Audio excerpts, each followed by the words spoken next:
மதுருச்சி. இன்றைக்கி நம்ம ஒரு மோர் குழம்பு வெரைட்டி பார்க்கலாம். வெந்தய மோர் குழம்பு. இதுக்கு தேவையான பொருட்கள்: வெண்டைக்காய் 100 to 150 கிராம்,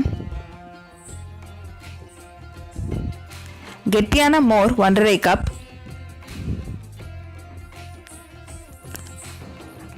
துருவின தேங்காய் 1/2 கப், 4 to 5 சிகப்பு மிளகாய், கருவேப்பிலை, வெந்தயம் 1/2 டீஸ்பூன், தோரம் பருப்பு 1 டீஸ்பூன், கடுகு 1/4 டீஸ்பூன், தேங்காய் எண்ணெய் 2 to 3 டேபிள் ஸ்பூன்.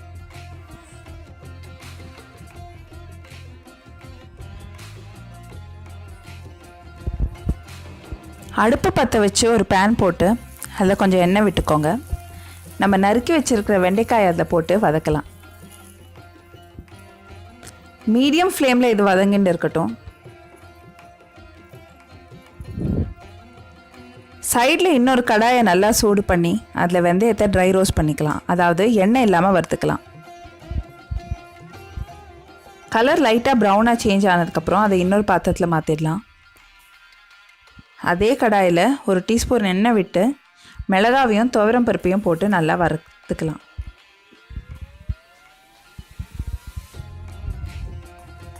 பருப்போட கலர் லைட்டாக ப்ரௌனாக சேஞ்ச் ஆகணும்.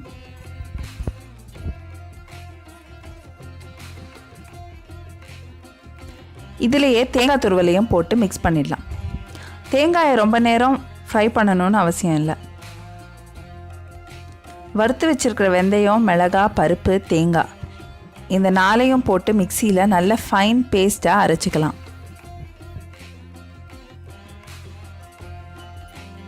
இப்படி இதை வதங்கின வெண்டைக்காயில் போட்டு நல்லா மிக்ஸ் பண்ணிடலாம்.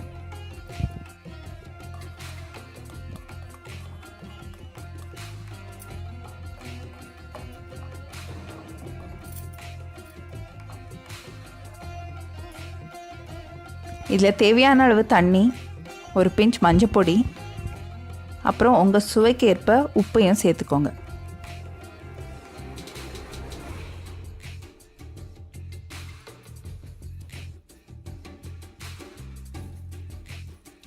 அடுத்ததாக இதில் மோர் சேர்த்துடலாம். நம்ம இந்த குழம்புக்கு சூஸ் பண்ணுற மோர் ஃப்ரெஷ்ஷாக கெட்டியாக இருக்கணும். ரொம்ப புளிச்சு போய் தண்ணியாக இருக்கிற பழைய மோர் வேண்டாம். லைட் புளிப்போடு இருந்தால் நல்லாயிருக்கும். எல்லாத்தையும் நல்லா கலந்து விட்டுடுங்க. ஃப்ளேமை லோவாக வச்சுக்கோங்க, இல்லைன்னா மோர் திரியறதுக்கான வாய்ப்பு இருக்குது. இந்த குழம்பு ரொம்ப நேரம் கொதிக்க வேண்டாம். லைட்டாக சைடில் பபிள்ஸ் வர ஆரம்பித்த உடனே ஆஃப் பண்ணிடலாம். நம்ம யூஸ்வலாக பண்ணுற மோர் குழம்புக்கும் இதுக்கும் வித்தியாசம் இருக்குது. அதில் நம்ம ஜீரகம், பச்சை மிளகாய், தனியா இதெல்லாம் அரைச்சி விடுவோம். இதில் வெந்தயத்தோட டேஸ்ட்டும் ஃப்ளேவரும் தான் தூக்கலாக இருக்கும். வெந்தயம் நமக்கெல்லாம் தெரியும், உடம்புக்கு ரொம்ப நல்லது. அதனால் இந்த மாதிரி ஃபார்ம்ஸை நம்ம சாப்பாட்டில் சேர்த்துக்கலாம். அந்த குழம்புக்கு ஒரு தாளிப்பு கொடுத்துடலாம். 2 டீஸ்பூன் எண்ணெய் விட்டு அதில் கடுகை போட்டு வெடிக்க விடலாம். ஒரு பிஞ்ச் பெருங்காயத்தூள், மிளகாய், அப்புறம் கருவேப்பிலை. இது எல்லாத்தையும் மோர் குழம்பு மேலே கொட்டிடலாம். அவ்வளோதாங்க, நம்ம வெந்தய மோர் குழம்பு தயார். இந்த குழம்பு பண்ணும்போது கவனிக்க வேண்டிய சில விஷயங்கள்: கசப்பு வராமல் இருக்கணும்னா நல்ல சூடான வானிலையில் வெந்தயத்தை ஃபாஸ்ட்டாக போட்டு வறுத்தெடுக்கணும். கெட்டியாக கொஞ்சம் புளிச்ச தயிர் இருந்தால் நல்லாயிருக்கும். வெண்டைக்காய்க்கு பதிலாக கத்திரிக்காய் கூட போடலாம். காய்கறி இல்லாமையும் இந்த குழம்பே செய்யலாம். தேங்காய் எண்ணெய் உங்களுக்கு பிடிக்கலைன்னா ரிஃபைண்ட் ஆயில் யூஸ் பண்ணிக்கலாம். சூடான சாதத்தோட பரிமாற வெந்தய மோர் குழம்பு தயார். நீங்களும் ட்ரை பண்ணி பாருங்கள். உங்கள் கமெண்ட்ஸ் எங்களுக்கு எழுதுங்க. இந்த வீடியோவை பார்த்ததுக்கு ரொம்ப நன்றி. எங்கள் சேனல் மதுருச்சியை சப்ஸ்கிரைப் பண்ணி வச்சுக்கோங்க. தேங்க்யூ.